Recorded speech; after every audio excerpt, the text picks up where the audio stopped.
Obadiah. The vision of Obadiah. Thus saith the Lord God concerning Edom, We have heard a rumor from the Lord, and an ambassador is sent among the heathen.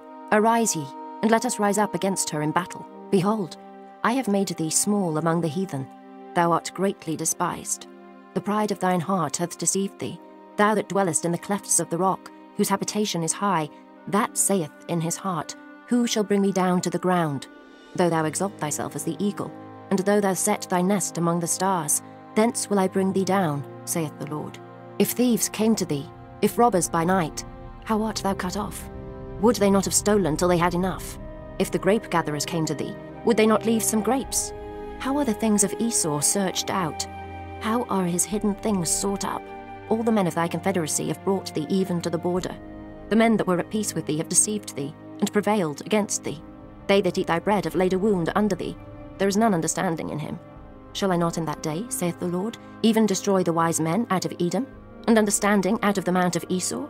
And thy mighty men, O Teman, shall be dismayed to the end, that every one of the mount of Esau may be cut off by slaughter. For thy violence against thy brother Jacob, shame shall cover thee, and thou shalt be cut off forever.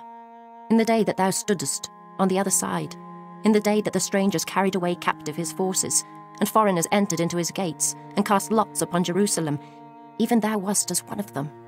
But thou shouldest not have looked on the day of thy brother, in the day that he became a stranger, neither shouldest thou have rejoiced over the children of Judah in the day of their destruction, neither shouldest thou have spoken proudly in the day of distress. Thou shouldest not have entered into the gate of my people in the day of their calamity.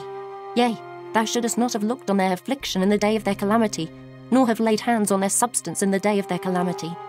Neither shouldest thou have stood in the crossway to cut off those of his that did escape. Neither shouldest thou have delivered up those of his that did remain in the day of distress. For the day of the Lord is near upon all the heathen. As thou hadst done, it shall be done unto thee. Thy reward shall return upon thine own head.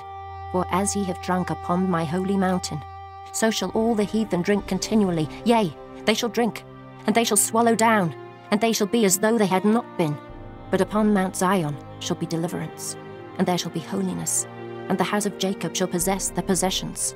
And the house of Jacob shall be a fire, and the house of Joseph a flame, and the house of Esau for stubble, and they shall kindle in them, and devour them. And there shall not be any remaining of the house of Esau, for the Lord hath spoken it. And they of the south shall possess the mount of Esau, and they of the plain the Philistines. And they shall possess the fields of Ephraim, and the fields of Samaria. And Benjamin shall possess Gilead, and the captivity of this host of the children of Israel shall possess that of the Canaanites, even unto Zarephath. And the captivity of Jerusalem, which is in Sepharad, shall possess the cities of the south. And saviours shall come up on Mount Zion to judge the mount of Esau, and the kingdom shall be the Lord's.